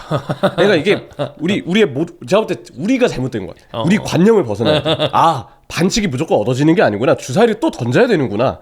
그냥 그렇게 받아들이면 마음 편하더라고요. 네. 그냥 좋은 게 좋은 거다 이런 느낌으로 그냥 그렇게 보려고 합니다. 그냥. 저는 우리가 이제 어떤 판정을 봤을 때 심판에 대한 왜 저런 판정을 했는지 해석을 하잖아요. 심판 입장에서 저는 그렇게 항상 생각을 하거든요. 그럼에도 불구하고 이해가 안 될 때는 저는 네. 심판 뭐냐 이거 이렇게 뭐냐. 얘기를 왜냐면 우리가 할 얘기가 없어져. 그렇게 되면. 얘기하는 편인데 어떤 생각까지 드냐면 우리가 이제 올림픽에서 체조나 이런 걸 했을 때 굉장히 주관적인 판단을 해야 되잖아요. 예술 점수가 들어가죠. 네. 그러면 심판이 두루룩 있다가 음. 가장 높은 점수와 낮은 점수를 빼고 빼죠. 평균을 내죠. 내잖아요. 최고 최저 빼고. 그렇게 하자는 건 아니지만 어쨌든 경기장 크니까 심판이 잘 볼 수 있는 곳곳에 서로 이제 얘기 못하게 한 7명 정도를 쭉 깔아놔요. 축구 배심원제네. 깔아온 다음에 VR에 들어가. 아니 VR에 들어갔어. 그럼 심판이 고민을 한다는 거 그치. 아니야. 그 장면에 있어서 버튼을 누르는 거지. 딕 이렇게 해서 어. OX X. 그게 더 합리적이지 않을까. 타당 이러면서 그게 합리적이지 않을까라는 생각이 들어요. 저는. 네. 그런데 저는 이 장면도 PK 부를 수 있는 장면이 아닌가? 이게 나올 수 있는 장면이다. 네, 저도 이거 어쨌든 킥이 나오긴 했거든. 그래서 저는 그러니까. 이렇게 숨죽여 있다가 넘어가. 다행이다. 이러고 넘어갔거든. 이거는 불어도 할 말이 없는. 그러니까 만약에 아, 분다 없어. 그러면 A씨로 넘어갔을 거야. 이거 어떻게 PK요? 이런 거는 아니긴 이거랑 하니까. 똑같은 거에서 반지 본 걸 많이 봤어요. 그래서 의아한 거죠. 네. 진짜 네. 뭐 주심이란 직업이 어렵긴 하지만 이렇게 어렵지 않은 판정은 그냥 과감하게 했으면 좋겠어요. 이러다가 네. 빨리 네.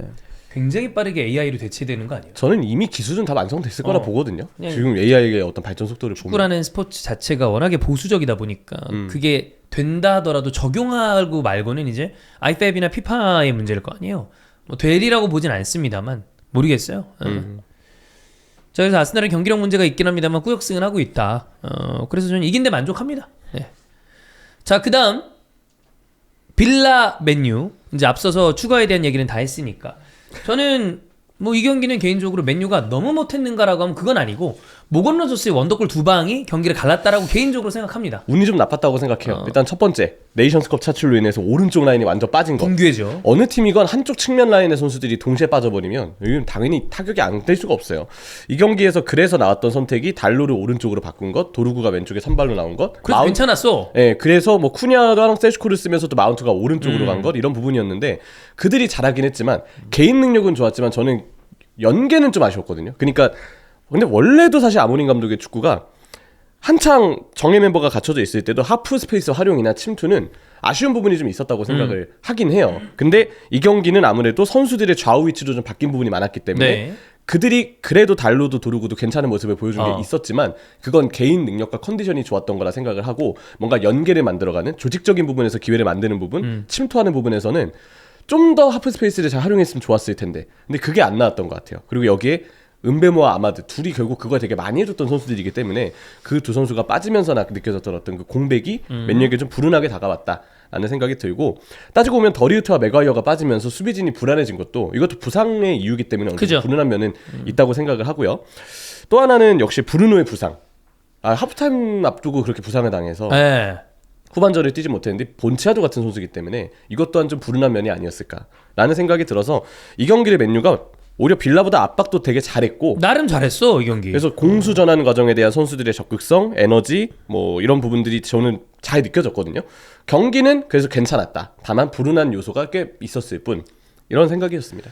뭐 결국엔 졌고 그 다음에 브루노 페르난데스도 지금 부상으로 어느 정도 빠져야 될지 모르겠습니다만 워낙에 빠지지 않는 선수고 부상을 잘 안 돼. 제가 어제 막 기록들 나오는 거 보니까 이적하고 난 다음에 빠진 일수가 16일밖에 안 된대요. 무릎 부상 한 10일, 그 다음에 뭐 딴 거 하나 뭐였더라? 하여튼 되게 빠진 기간이 거의 없었는데 뭐 마법과 같은 일이 일어나서 갑자기 복귀해서 아무 문제 없이 뛰는 경우들도 우리가 안 본 건 아닌데 기본 햄스트링이면은 저는 2, 3주는 가야 된다라고 보는 편이 우리의 데이터상으로 맞으니까 길어지면 더 길어졌지. 그거는 좀 위기라고 보이는데 위안거리는 아까도 얘기한 것처럼 경기가 그렇게 나쁘진 않았다.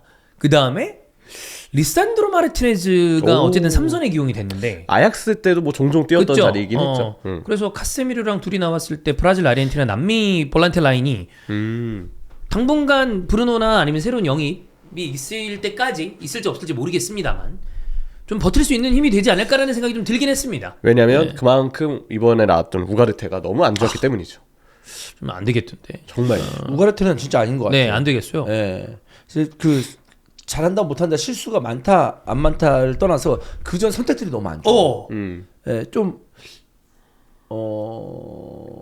뭔가 되게 빡빡한 리그에는 안 어울리는 선수 같아. 그래. 그러니까 이 아주 작은 선택, 그러니까 왼쪽으로 도느냐, 볼을 잡았을 때 오른쪽으로 도느냐, 이 볼을 잡고 시작하느냐, 논스톱을 주느냐 이런 작은 아주 디테일한 판단과 차이에서 이 프리미어 리그는 좋은 선수냐 그죠? 아니냐라고 이제 그 판가름 나는데 최상의 리그니까. 우가르테의 첫 번째 선택들이 대부분 안 좋습니다. 네. 근데 맨유에서 안 좋았고 프리미어리그에서 파리 생제르맹에서 기량이 안 됐죠 그 팀에. 그러면 결국에 이 선수가 괜찮은 모습을 보여줬던 건 스포팅 하나예요. 그러면 이제 생각나는 선수가 있죠. 요케레스. 그러니까 이게 안 되는 거야. 그러네요. 포르투갈 리그에서 또는 이제 다른 변방 리그에서 좀 잘하는 선수를 볼 때는 안 데리고 올 수는 없지만 진짜 이렇게 잘해봐야 돼. 안 되는 경우도 있다. 예. 그러니까 리그에서 리그 수준은 진짜 엄연히 있다. 있는 거예요. 예. 있는 거야. 통하는 선수가 이리가 안 통하고 이런 게 있는 거라고 보이고. 저는 빌라는 대단합니다. 리그 7연승, 공식전 10연승, 그리고 한 골차 승리로 이긴 게 지금 8경기째인 걸로 기억을 하는데 기록으로만 놓고 봤을 때는 좀 아슬아슬한 순간과 XG값 대비 득점이 많기 때문에 순간적으로 미끄러질 수도 있지 않을까라는 걱정을 할 수도 있어요. 근데 이게 이렇게 계속되죠. 그럼 이건 우연이 아닌 겁니다. 그냥 팀이 대단한 위닝 멘탈리티나 어떤 그런 것들을 가지고 있는 팀이라고 봐야죠. 빌라를 보면 제가 느낀 거는 오히려 사실 빅클럽은 당연히 시즌마다 선수가 많이 바뀔 수밖에 없죠. 뭐 당장 아스날도 요케레스라는 새로운 신입생이 들어왔고 뭐 리버풀의 경우도 비르츠라는 신입생이 또 들어온 상태, 에키티케도 그렇고 뭐 수많은 팀들이 당연히 그만큼 전력 보강을 많이 합니다. 근데 아스톤 빌라의 경우는 워킨스, 모건 로저스, 뭐 틸레망스, 맥긴 이런 선수들 정말 오랜 시간 동안 좀 공격진을 이끌었던 선수들이에요. 저는 오히려 그래서 다른 팀 대비 빌라의 경기를 봤을 때 이들이 함께 온 시간이 워낙에 많고 또 에메리 감독도 꽤 긴 시간 프리미어리그 치고는 긴 네. 시간 팀을 지휘하고 있기 때문에 뭔가 좀 안정됐다라는 느낌이 빌라 경기를 보면 많이 드는 것 같아요. 그래서 에메리가 어떤 걸 원하는지 그 철학에 대한 선수들의 이해도 높을 뿐더러 선수들끼리도 합이 되게 잘 맞겠죠. 그 맥긴이 로저스 골 나올 때 맥긴이 먼저 반대쪽으로 이렇게 전환해주는 그 장면. 그래서 로저스에게 연결해줄 때 워킨스랑 틸레망스가 정말 기계적으로 반대로 싹 띄워주면서 맨유 수비를 다 로저스가 땡겨주네. 안쪽으로 들어올 수 있게끔 땡겨주더라고요. 저는 이런 과정들이 아무리 돈을 많이 쓰고 아무리 좋은 선수를 영입한다고 해도 결국 조직력을 올리는 데에는 그치. 정말 시간이 맞아. 필요할 수밖에 없거든요. 하지만 아스톤 빌라는 지금 어떤가요? 경쟁팀 대비 같은 멤버가 잘 유지가 되면서 오히려 그들이 보여주고 있는 조직적인 시너지는 어쩌면 지금 프리미어리그에서 최상단이 있는 팀일 수도 있다라는 생각이 들 정도였어요. 그래서 흐름이 안 끊기고 있잖아요. 공식전 10연승에 리그 7연승이니까 네. 흐름을 타고 있을 때이기 때문에 지금 이 팀은 정말 무서운 단계라 생각합니다. 하지만 당연히 언젠가는 이 흐름이 끊기는 때도 올 텐데 그때 위기 관리가 어떨지는 좀 볼만한 여지도 있는 팀이긴 해요. 지난 시즌에 박싱데이 이후에 갑자기 좀 급격하게 무너진 순간이 있었던 걸로 기억을 하는데 그거를 어떤 팀이 이제 좀 포인트를 줄 것인가 아까도 얘기했습니다. 이번 주말에 첼시 빌라전이 있고요. 주원영이 안 하십니다. 이 경기 라이브를 다른 일정 때문에 하지 못하는데 그 경기에서 만약에 첼시가 승리한다. 이것은 우연의 일치는 아닐 것이다 라고 생각합니다. 할 수도 있어요. 저 올 수도 있어요. 네. 근데 만약에 왔는데 빌라가 또 승리한다? 그것 또한 우연의 일치가 아닐 것이다. 그렇죠. 첼시가 먼저 골로 모으겠습니다. 근데 역전돼. 억지로라도 이거 분위기를 바꿔야 돼. 첼시가 먼저 골 넣었을 때. 우리가 자연 현상은 막을 수 없죠. 자연재해라고도 부르죠. 예. 그래서. 예. 네. 근데 어제 뭐 다시 아, 네. 얘기로 돌아와서 쉽지 않아요. 빌라 아스톤 잘해요. 빌라 첼시 좋아, 쉽지 아주 않아요. 좋은 팀입니다. 근데 이제 얘기한 것처럼 아스톤 빌라가 어쨌든 위기 상황을 계속 이제 벗어나야 된다라는 거고 또 이 정도로 이기면 한 번쯤 무너질 때 됐다라는 게 지금의 어떤 요즈음이거든요. 다음 라운드 첼시에다가 그 다음 라운드 아스날이에요. 네. 일정이 그렇기 안 때문에 좋죠. 근데 네. 만약에 여기서 2연승 박아버린다? 와 그러면 그거 못 이번 시즌 막습니다. 그냥 우승 컨텐더예요. 네. 일단 리그래. 공식전 12연승 되면 클럽 레코드고요. 마지막 지금 최다 연승이 1914년에 11연승이래요. 얘들은 언제부터 축구를 한 거야 진짜. 와. 그 아스톤 빌라 창단 연도가 1875년인가 그래서 그 엠블럼에도 나와 있거든요. 진짜 역사가 오래된 아니 아까 토트넘 근본이 근본. 1915년 이후 처음이다. 100년 만이잖아. 네. 100년 그러니까 만에 저 사람들이 축구를 대하는 마인드와 태도를 우리는 아예 이해가 그래. 불가능한 얘기인 말이 거야. 안 되지. 진짜. 정확하게는 1874년이었네요. 네, 대단합니다. 지금 151주년이래요. 그래. 1874년에 팀을 만들었다는 것은 그 전부터 축구를 했다는 건데. 그래서 가능성이 크죠. 하다가 야, 한번 해보자. 이렇게 해갖고 한 거 아니야. 1874년. 대단합니다, 진짜. 네. 왜 저기에 목숨을 걸고 사람들이 물론 요즘은 또 그런 부분이 좀 바뀌고 있는 양상들이 있다고는 합니다만 세대가 바뀌면서 그렇습니다. 네. 저는 맨유는 뭐 생각보다는 뭐 이번 경기 진 거 아쉽죠. 브루노 페르난데스 부상인 것도 아쉬운데 경기 내용이나 이런 걸로 봤을 때 되게 안 좋았던 구간을 약간 벗어난 것 같아요. 그러면서 조금 이제 조정하고 있는 그런데 여기서 이제 만약에 겨울이 적상에 누군가가 좀 더 보강이 된다. 그러면 한 번 또 탄력을 받을 왜냐하면 이게 토트넘이랑 좀 다른 게 아모림 완전 개받고 있을 때 그때 여러분 기억하시죠? 라커룸 분위기는 좋다라는 얘기가 언플인지 뭔지 모르겠는데 계속 나왔어요. 그리고 선수들이 이렇게 봤을 때 아모림이랑 막 쌩하고 이런 모습이 있나? 그런 없어요, 것도 없어요. 없었거든요. 근데 토트넘이 그런 모습이 되게 이상한 게 감지가 되니까 지금 토트넘이 불안하다는 얘기를 저희가 드리는 건데 맨유는 뭐 진짜 죽순 메타가 어떻게 잘 되는지 지금까지는 진 거는 아쉬우나 완전히 진짜 야 이거 끝장났다는 아닌 것 같다. 수비만 안정되면 될 것 같아요. 덜리도 돌아오면. 수비가 빨리 좀 돌아와야. 왜냐면 공격 전술이나 이런 부분은 물론 여전히 중원 활용이나 하프 스페이스 침투에 아쉬움은 있지만 많죠. 좋은 팀 분위기 그리고 아주 우수한 또 보강이 되면서 더 네. 올라온 공격진의 개인 능력들 이런 부분 때문에 공격은 좀 살아나고 있는 부분이 보이거든요. 근데 항상 수비가 힘을 빠지게 해요. 그것만 잘 좀 보완해 나갔으면 좋겠습니다. 그렇습니다. 자 그럼 오늘 히든풋볼 EPL은 여기서 마무리하고요. 또 다음 콘텐츠 때 EPL은 뭐 계속 좀 쉼 없이 가니까 네. 찾아뵙도록 하겠습니다. 감사합니다. 고맙습니다. 감사합니다.